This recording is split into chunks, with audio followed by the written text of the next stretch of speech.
రిబ్బని లాక్కండి. క్రిష్, నువ్వేం మాట్లాడుకో.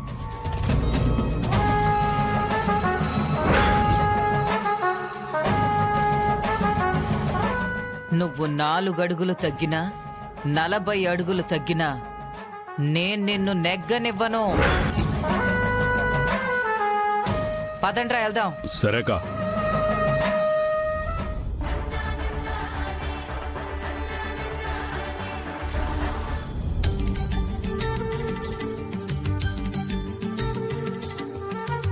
ఇదిగో బాబు. బామ్మ, నేను చెప్పిన టిఫిన్. బాబు తెస్తున్నాడమ్మా.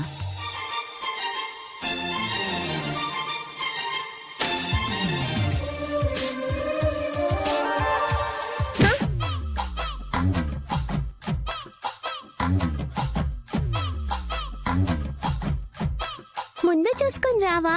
అమ్మో, నువ్వు వచ్చావా? ఇంకా మా అమ్మ చిన్న చినిగిపోయినట్టే. ఓయ్ హరికృష్ణ, ఓవర్ యాక్షన్ చేయకు. హరికృష్ణ కాదు, క్రిష్. మా అమ్మ పెట్టుకున్నావు కాబట్టి నేను క్షమించి వదిలేస్తున్నాను. మర్యాదగా ఇక్కడి నుంచి వెళ్ళిపో. నేను వెళ్ళిపోవడానికి రాలేదు. సిరి,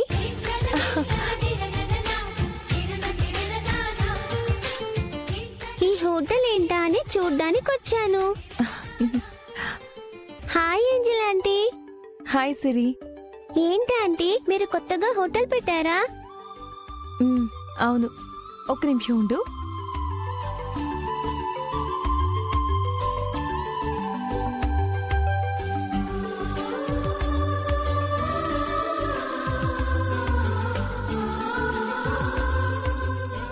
ఇవాళ మా హోటల్ పెట్టాం.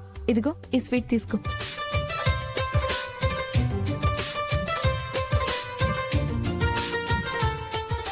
సూపర్ గున్నాయి ఆంటీ స్వీట్స్. థ్యాంక్ యూ అమ్మా. ఆంటీ, ఆ స్వీట్ బాక్స్ నాకు ఇవ్వరా? సరేనమ్మా, తీసుకో.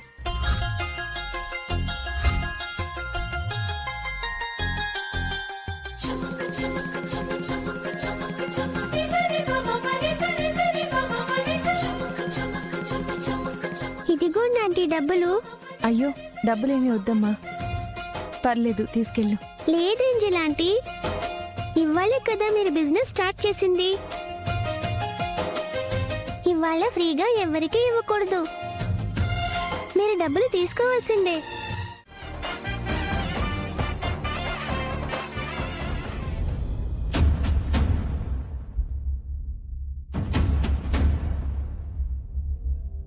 అమ్మా, మీరు చెప్పాడు బయట తిట్టుకున్నానమ్మా, ఎక్కడ కనిపించలేదమ్మా.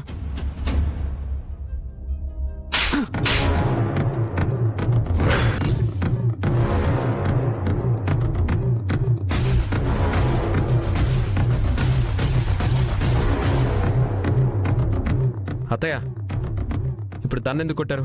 సిరిని చూసుకోవాల్సిన బాధ్యత వీడిదే కదా. వీడి బాధ్యత వీడు వదిలేయడం వల్లనే కదా ఇప్పుడు సిరి ఎక్కడికెళ్ళిందో ఏమైందో తెలియట్లేదు.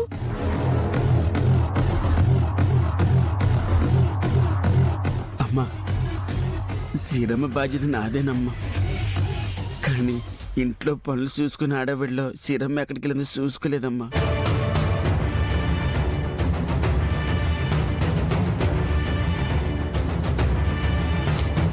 అసలు ఈ సిరి ఎక్కడికి వెళ్ళింది? రే పండు, అసలు ఏం చేస్తున్నావురా?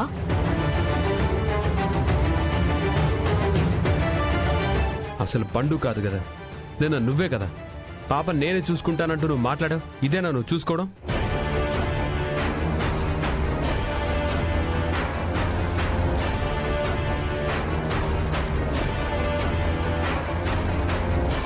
ఎక్కడమ్మా మీ ఇల్లు? ఇదే ఆంటీ మా ఇల్లు. సరే, నువ్వు వెళ్ళు సిరి, ఇక నేను వెళ్తాను. ఆంటీ, మా ఇంటి దాకా వచ్చారు కదా, లోపలికి కూడా రండి. మా అమ్మని, మా నాన్నని అందరినీ పరిచయం చేస్తాను. లేదమ్మా, మళ్ళీ ఇంకోసారి ఎప్పుడైనా వస్తాను. ఆంటీ పర్లేదు ఆంటీ, రండి ఆంటీ. మా ఇంట్లో కాఫీ చాలా బాగుంటుంది. మీరు లోపలికొచ్చి కాఫీ తాగి వెళ్ళండి ప్లీజ్ ఆంటీ. లేదమ్మా, నేను వెళ్ళాలి కదా. అక్కడ షాప్ దగ్గర క్రిష్ బామ్మ ఇద్దరే ఉంటారు. ఆంటీ ప్లీజ్ ఆంటీ, వెంటనే వెళ్ళిపోదురు గాని. మా అమ్మకి మా నాన్నకి పరిచయం చేయగానే మీరు వెళ్ళిపోదురు ఆంటీ. సరే పద.